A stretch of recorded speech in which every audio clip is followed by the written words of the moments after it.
एक समय की बात है, एक निर्धन विद्वान व्यक्ति चलते चलते पड़ोसी राज्य में पहुंचा। संयोग से उस दिन वहां हस्तिपट बंधन समारोह था, जिसमें एक हाथी की सूंड में माला देकर नगर में घुमाया जाता था और वह जिसके गले में माला डाल देता था उसे 5 वर्ष के लिए वहां का राजा बना दिया जाता था। वह व्यक्ति भी समारोह देखने लगा। हाथी ने उसके ही गले में माला डाल दी। सभी ने जय जयकार करते हुए उसे 5 वर्ष के लिए वहां का राजा घोषित कर दिया।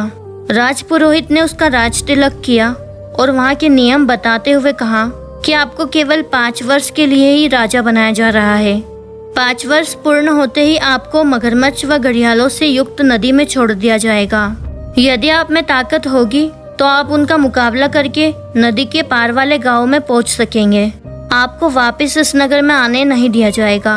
वो निर्धन व्यक्ति डर गया, पर उसने सोचा कि अभी तो 5 साल का समय है, जब तक कोई उपाय तो निकल ही जाएगा। उसने 5 वर्ष तक विद्वता पूर्वक राज्य किया। राज्य की संचालन प्रक्रिया को पूरे मनोयोग से निभाया और इस प्रकार केवल राज्य पर ही नहीं, लोगों के दिलों पर भी राज्य करने लगा। जनता ने ऐसा प्रजावत्सल राजा नहीं देखा था। 5 वर्ष पूर्ण हुए और नियम अनुसार राजा को फिर से हाथी पर बैठाकर जुलूस निकाला गया। लोगों की आंखों से आंसुओं की झड़ी लग गई। नदी के तट पर पहुंचकर राजा हाथी से उतरा। राजपुरोहित ने कहा कि अब आप नदी पार करके दूसरी ओर जा सकते हैं। अश्रुपूरित विदाई समारोह के बीच उसने कहा कि मैं इस राज्य के नियमों का सम्मान करता हूँ, अब आप मुझे आज्ञा दें। जैसे ही राजा ने नदी की ओर कदम बढ़ाए, लोगों ने अपनी सजल आंखों को ऊपर उठाया और वो लोग खुशी से नाचने लगे।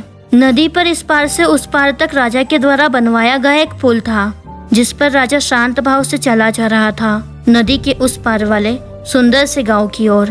क्या ऐसा ही कुछ हमारे साथ भी घटित नहीं हो रहा? हमें भी तो एक निश्चित समय के लिए श्वासों की अनमोल पूंजी देकर इस अमूल्य जीवन की भागदौड़ सौंपी गई है। समय पूरा होते ही हमें यह राज्य छोड़कर भवसागर के उस पार वाले लोक में जाना है, जहाँ से हमें फिर से इस राज्य में आने की आज्ञा नहीं है।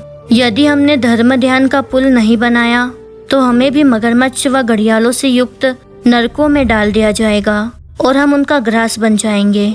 और अगर हम शांत भाव से भवसागर से पार वाले लोक में जाना चाहते हैं तो अभी से वह पुल बनाने की शुरुआत कर देनी चाहिए, क्योंकि आयु काल पूरा होने के बाद तो निश्चित ही जाना है।